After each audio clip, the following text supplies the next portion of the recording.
پروردگار عالم نے فرمایا تم لوگ سب سے بہتر امت ہو جسے میدان میں لایا گیا ہے لوگوں کے بھلے کے لیے، تمہارا کام ہے نیکی کی تعلیم دینا اور برائی سے روکنا، اور تم بامقابلہ دوسروں کے ٹھیک طور پر صحیح معنوں میں ایمان رکھتے ہو اللہ وحدہ لا شریک پر۔ ہمیں یاد رکھنا چاہیے کہ ہماری عزت و سربلندی امریکہ اور روس یا یورپ کی جوتیاں سیدھی کرنے، ان کے تلوے چاٹنے، ان کا حکم بجا لانے، ان کی ہدایتوں پر اپنے مسلمان بھائیوں کا خون بہانے اور عیاشی و بدکاری اور رقص و سرور کی محفلیں سجانے میں نہیں، بلکہ ہماری عزت و سربلندی، ہمارا عروج اور ترقی اور ہماری قوت اپنے دین پر عمل پیرا ہونے۔ میں آپ کو دعوت فکر دیتا ہوں، آئیے اس میں اپنا حصہ ڈالیے۔ میں آپ کو اتحاد کی دعوت دیتا ہوں، میں آپ کو جہاد و قتال کے دین کی دعوت دیتا ہوں، میں آپ کو جدید تعلیم حاصل کرنے اور دور جدید کے تقاضوں سے ہم آہنگ ہونے کے سکلز سیکھنے کی دعوت دیتا ہوں۔ السلام علیکم ناظرین، کبھی آپ نے غور کیا کہ 1 ارب سے زائد مسلمان کیوں بے بسی کی تصویر بنے ہوئے ہیں؟ کیا آپ نے سوچا کہ 57 اسلامی ممالک بے پناہ وسائل اور 60 لاکھ سے زائد فوج رکھنے کے باوجود ایک بالشت برابر اسرائیل کے آگے یہ بے بس کیوں؟ ناظرین، یہ دعوت فکر ہے اور آج میں آپ کو یہ دعوت فکر دیتا ہوں۔ ناظرین، میں یہ کیوں کہہ رہا ہوں؟ میں آپ کے بند دریچوں کو کیوں کھولنا چاہتا ہوں؟ آئیے غور کرتے ہیں کہ اسرائیل جیسی چھوٹی سی دہشت گرد ریاست ساری دنیا کے احتجاج کے باوجود فلسطینیوں کا خون کرنے سے باز کیوں نہیں آ رہی؟ کیوں مسلم دنیا گروہوں، فرقوں اور بلاکوں میں تقسیم ہے؟ ناظرین، مرض کی تہہ تک پہنچنے کے لیے ہمیں اپنے گریباں میں جھانکنا ہوگا۔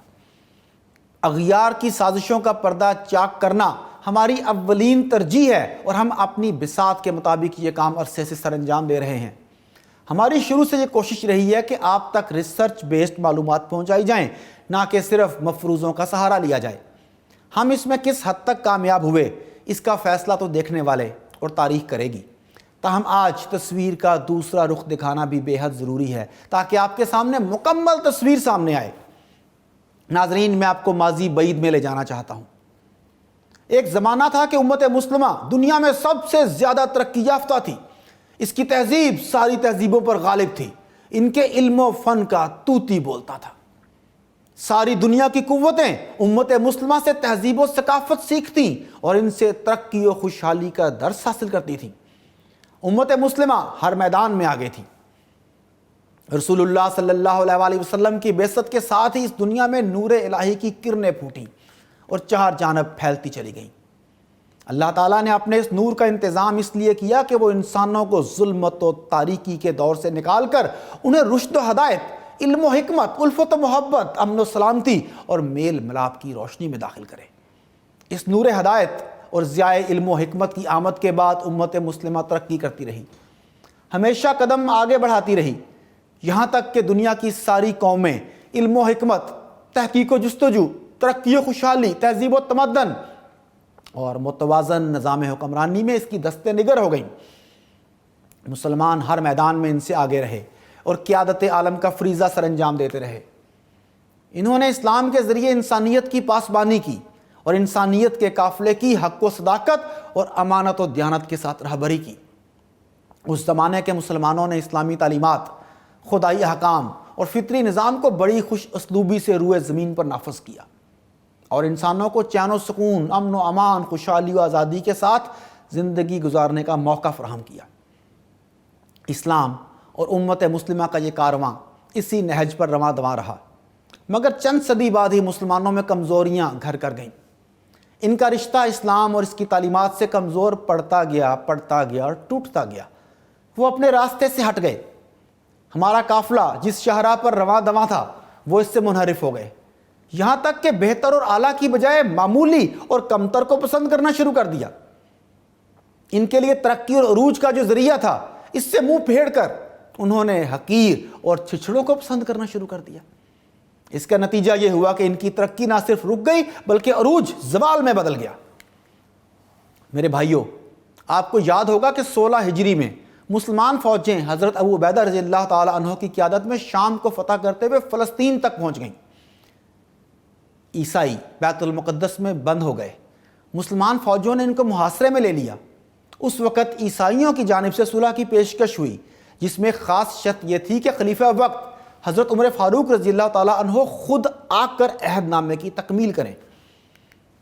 حضرت ابو عبیدہ رضی اللہ تعالیٰ عنہ نے عیسائیوں کی اس پیشکش سے امیر المومنین کو مطلع کیا۔ حضرت عمر رضی اللہ تعالیٰ عنہ مشورے کے بعد فلسطین کی طرف روانہ ہوئے۔ آپ جب لشکر اسلامی سے ملے تو اس وقت آپ کی یہ حالت تھی کہ آپ کے کپڑوں پر متعدد پیبند لگے ہوئے تھے۔ حضرت ابو عبیدہ رضی اللہ تعالیٰ عنہ نے عرض کی، امیر المومنین، آپ کو عیسائیوں کے فوجی افسروں اور بڑے مذہبی پیشواؤں سے ملاقات کرنی ہے۔ یہ لوگ بڑے متمدن ہیں، آپ اس لباس میں ان کے سامنے جائیں گے تو ہماری اور آپ کی کیا عزت رہ جائے گی؟ اس پر فاروق اعظم رضی اللہ تعالیٰ عنہ نے فرمایا، اے ابو عبیدہ، کاش یہ بات تمہارے سوا کوئی اور کہتا۔ کیا تمہیں معلوم نہیں ہم دنیا میں سب سے پست قوم تھے تو اللہ نے ہمیں اسلام کے ذریعے عزت دی، تو جب بھی ہم اس کے سوا کسی اور چیز کے ذریعے عزت چاہیں گے تو اللہ ہمیں ذلیل کر دے گا۔ ناظرین، کیا عجب زمانہ تھا کہ پھٹے پرانے لباس میں بھی ان کا بلکہ ہمارے اسلاف کا روب و دبدبہ تھا، مگر ہمارا شاندار ملبوسات میں بھی نہیں۔ وہ کھجور کی چپلیں پہنتے تھے مگر روب تھا، ہم قیمتی جوتوں میں بھی خوار ہیں۔ وہ خچروں پر سفر کرتے تھے مگر زمانہ ان کے نام سے کانپتا تھا، ہم بڑی بڑی گاڑیوں اور جاہ و جلال میں بھی رسوائے زمانہ ہیں۔ آج مسلمانوں کی ہوا اکھڑ چکی، دنیا میں نہ کہیں ان کی عزت و عظمت ہے نہ روب و دبدبہ۔ دنیا کا کوئی ملک اور قوم ان سے نہیں ڈرتا، یہ ہر کسی سے ڈرتے ہیں۔ ساری دنیا میں ان کا مذاق اڑایا جاتا ہے۔ ایک زمانہ تھا کہ کیسر و کسرا جیسی دنیا کی سپر پاورز ان کے نام سے لرزہ براندام تھیں، اور آج ان سے اسرائیل جیسا ذلیل و خوار بھی نہیں ڈرتا بلکہ انہیں ڈرا کر رکھتا ہے اور ان پر مظالم ڈھاتا ہے۔ افرادی اعتبار سے آج مسلمانوں کی تعداد تقریباً 1.5 ارب ہے۔ وسائل کے اعتبار سے ان کے پاس دولت، ثروت، پیٹرول کی قوت ہے، معدنیات کے ذخائر اور کانیں بھی مسلم ملکوں میں زیادہ ہیں، مگر اس سب کے باوجود مسلمان آج ساری قوموں سے زیادہ کمزور، لاغر اور مغلوب ہیں۔ اس کی واحد بڑی وجہ ایمان کی کمزوری، علوم سے دوری اور تحقیق و جستجو سے بے اعتنائی، اور اللہ تعالیٰ کی بجائے خلق اللہ پر اعتماد اور باہمی تفرقہ بازی اور پھوٹ ہے۔ ناظرین، ہمیں یاد رکھنا چاہیے کہ ہماری عزت و سربلندی امریکہ اور روس یا یورپ کی جوتیاں سیدھی کرنے، ان کے تلوے چاٹنے، ان کا حکم بجا لانے، ان کی ہدایتوں پر اپنے مسلمان بھائیوں کا خون بہانے اور عیاشی و بدکاری اور رقص و سرور کی محفلیں سجانے میں نہیں، بلکہ ہماری عزت و سربلندی، ہمارا عروج اور ترقی اور ہماری قوت اپنے دین پر عمل پیرا ہونے، قرآن و سنت کو اپنے لیے مشعل راہ بنانے میں ہے۔ ہم جس قدر اپنے دین کو تھامنے میں مضبوط ہوں گے، اسی قدر ہماری قوم اور ہماری سیاست مضبوط ہوگی۔ یعنی امت مسلمہ کی طاقت و کمزوری کا مدار دین کی مضبوطی و کمزوری پر ہے، اور ہم جس قدر دوسروں کے عقیدے پر یقین رکھیں گے، جس قدر ان پر ہمارا بھروسہ ہوگا، جس قدر ان کی مدد کے طلبگار ہوں گے، اسی قدر ہم ان کے سامنے ذلیل و خوار اور بے وقت ہوں گے۔ سچا مسلمان تو وہ ہے جو مسلمانوں کے امور و معاملات پر توجہ دیتا ہے، حق کے بول بالا کے لیے فکر مند رہتا ہے اور اس کے لیے تگ و دو کرتا ہے، خواہ وہ حاکم ہو یا رعایا۔ ناظرین، امت مسلمہ جو جسد واحد کی طرح ہے، اس امت کے درد و الم سے وہ گھٹتا اور ٹیس محسوس کرتا ہے، اس کے مداوا کی تدبیریں کرتا ہے، وہ دوسروں کے مصاب و آلام اور دوسرے بھائیوں پر ڈھائے جانے والے مظالم پر خوش نہیں ہوتا، اور نہ ہی انہیں اور عذاب میں مبتلا کرتا ہے، نہ ہی تماشائیوں کی طرح بے فکری کے ساتھ تماشا دیکھتا ہے، بلکہ وہ حکمت و دانائی کے ساتھ ان مظالم و صفاقی اور یہود و نصارہ اور دیگر ادیان مذاہب کی دہشت گردیوں کو روکنے کی کوشش کرتا ہے، اس کا دین و ایمان اور اس کا ضمیر سے جھنجھوڑتا ہے کہ وہ اپنے مشرق و مغرب کے مسلمانوں کو بچائے، ان کی خلاصی و نجات کی صورت نکالے، وہ اس بدترین حالت سے امت کو باہر نکالنے کی کوشش کرتا ہے، وہ مسلمانوں کی شیرازہ بندی کی کوشش کرتا ہے، انہیں توڑنے اور خانوں میں بانٹنے کی تدبیریں نہیں کرتا، وہ امت مسلمہ کو ایک صف میں کھڑا ہونے کی صحیح کرتا ہے، فتنوں کو دور کرنے کے وسائل اختیار کرتا ہے، امت کے غم میں شب و روز کروٹیں بدلتا ہے۔ ناظرین، آج بھی امت اگر اپنے تفرقے پسے پشت ڈال دے، اپنی عیاشیوں اور بدکاریوں کو روک دے اور دین کو مضبوطی سے تھام کر اس کے مطابق عمل کرنے لگے اور کتاب و سنت کی روشنی سے فیصلے کرنے لگے کہ کس سے دوستی کرنی ہے، کس سے نہیں، کس کی ماننی ہے، کس کی نہیں، تو بہت جلد اس کا ثمر ظاہر ہوگا اور وہ خیر امت ثابت ہوگا۔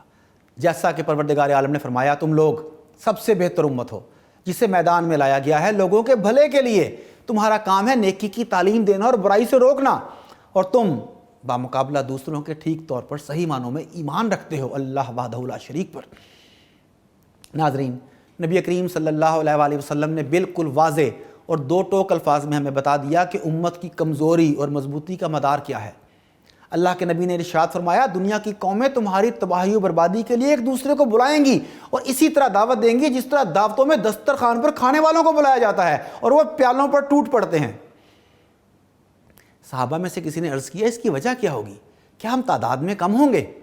تو نبی کریم صلی اللہ علیہ وآلہ وسلم نے فرمایا نہیں، بلکہ تم تعداد میں بہت ہوگے مگر تم سیلاب کے جھاگ کی طرح ہوگے۔ اللہ تمہارے دشمنوں کے دلوں سے تمہارا دبدبہ نکال دے گا اور تمہارے دلوں میں کمزوری ڈال دے گا۔ صحابہ نے کہا یہ کمزوری کیا ہے؟ تو آپ نے فرمایا دنیا کی محبت اور موت سے نفرت۔ ناظرین، ہم مسلمانوں کو چاہیے کہ اپنی حالت کا موازنہ اس حدیث سے کریں کہ آج امت مسلمہ کی حالت اس پیشین گوئی کی عکاسی نہیں کر رہی۔ غور کریں کہ مسلمانوں کو سیلاب کے جھاگ سے تشبیہ دی گئی ہے، اس میں ثبات ہے نہ قوت ہے جسے تھپیڑے بہائے لے جاتے ہیں۔ کہ آج ہم نبی کریم صلی اللہ علیہ وآلہ وسلم کی دوسری پیشین گوئی کی مصداق تو نہیں بن گئے کہ سابقہ اقوام نے جو بھی برائیاں کی ہیں سب ہم سے رونما ہو رہی ہیں۔ آج بلا شبہ ہماری کمزوری دنیا کی محبت اور موت سے نفرت ہے۔ آج ہماری بزدلی کی یہ حالت ہے کہ گو پوجا کرنے والے ہمیں مار رہے ہیں، ذلیل کر رہے ہیں، قتل کر رہے ہیں، مگر ہم اپنا دفاع کرنے کی سخت نہیں رکھتے۔ ہماری حالت تاتاریوں کے وقت کی طرح ہو گئی کہ ایک تاتاری عورت کسی مسلمان کو کہتی ہے کہ تم یہیں ٹھہرو، میں تلوار لے کے آتی ہوں، میں تمہیں قتل کروں گی، تو وہ وہی رکا رہتا، وہ گھر سے جا کر تلوار لاتی اور اسے قتل کر دیتی۔ آج یہ مختلف گو رکشک کے نام پر دہشت گردی اور غنڈہ گردی کرنے والے ہمیں روکتے، پھر ہتھیار لاتے اور پھر قتل کرتے ہیں اور ہم قتل ہونے کا انتظار کرتے ہیں۔ اس کی وجہ یہی دنیا کی محبت ہے جس نے ہمیں کھوکھلا کر دیا ہے۔ ہم نے دین سے دور ہو کر دنیا کو ہی اپنا سب کچھ سمجھ لیا۔ ہم جس میں واحد تھے مگر آج ہمارے جسم کا ہر عضو الگ اور منتشر ہو چکا ہے، دوسرے عضو کی تکلیف کا احساس ہمارے دلوں سے نکل چکا ہے، ان کے درد و الم پر ہمارے کان پر جوں تک نہیں رینگتی، جیسے وہ ان کا معاملہ ہے ہمارا تو نہیں، جبکہ آج اس کی تو کل ہماری باری ہے۔ آج ہمارا شیرازہ منتشر ہے، کسی ایک بات پر ہمارے درمیان اتفاق نہیں، ہم نماز میں ہاتھ باندھنے کے مقام پر جھگڑ رہے ہیں اور دنیا ہماری تباہی کے منصوبوں پر عمل پیرا ہے۔ آج ہمارا دل ایمان و یقین اور اللہ کی قدرت پر اعتماد سے خالی ہو چکا ہے۔ کاش کہ اب بھی ہم ہوش کے ناخن لیتے، اپنے اندر ایمانی قوت پیدا کرتے، اللہ تعالیٰ پر بھروسہ کرتے اور کتاب و سنت کو مضبوطی سے تھام لیتے اور اس پر عمل پیرا ہوتے۔ جس دل کی گہرائی میں ایمان و یقین ہوگا وہ مضبوط اور تناور درخت کی مانند تیز و تند آندھی و طوفان میں بھی اپنی جگہ کھڑا رہے گا اور مصائب و آلام کے جھونکے اور تیز ہوائیں انہیں متزلزل نہیں کریں گی۔ اے کاش کہ ہم اس راز کو سمجھتے اور اپنا رشتہ دین اور ایمان سے مضبوط کرنے کی فکر میں رہتے۔ ناظرین، میں آپ کو دعوت فکر دیتا ہوں، آئیے اس میں اپنا حصہ ڈالیے۔ میں آپ کو اتحاد کی دعوت دیتا ہوں، میں آپ کو جہاد و قتال کے دین کی دعوت دیتا ہوں، میں آپ کو جدید تعلیم حاصل کرنے اور دور جدید کے تقاضوں سے ہم آہنگ ہونے کے سکلز سیکھنے کی دعوت دیتا ہوں۔ میں آپ کو ذات پات، فرقوں، ملکوں، مسلکوں سے بالاتر ہو کر یک جان ہو کر ایک پلیٹ فارم پر آنے کی دعوت دیتا ہوں۔ میرا ایمان ہے کہ انا اور ذات کی نفی سے ہی ہم خود ساختہ دیواروں کو گرا سکتے ہیں، اسی میں ہماری نجات پنہاں ہے۔ میں آپ کو اسلام کے آفاقی اصولوں پر عمل درآمد کی دعوت دیتا ہوں۔ میں آپ کو 21ویں صدی کے چیلنجز سے نبرد آزما ہونے کے لیے جدید لیکن متوازن فکر کی دعوت دیتا ہوں، کیونکہ زمانے کے تقاضوں سے آشنائی اسلام کے آفاقی اصولوں پر یکسانیت پیدا کرنے کے لیے ضروری ہے، یعنی دین اور دنیا کا حسین روحانی امتزاج۔ ناظرین، میرا کامل ایمان ہے کہ اسلام کی روح کو جانے بغیر ہم اس بند گلی سے نہیں نکل سکتے۔ اس کے لیے ضروری ہے کہ ہم غور و فکر کو اپنا اوڑھنا بچھونا بنائیں، تقلید سے بات نہیں بننے والی۔ میں یقین سے کہہ سکتا ہوں کہ اگر مٹھی بھر افراد بھی اس پیغام کو سمجھنے میں کامیاب ہو گئے تو بند دریچے کھلنے میں دیر نہیں لگے گی، ہم اپنے حصے کی شمع جلاتے جائیں گے، کارواں خود بخود بنتا چلا جائے گا۔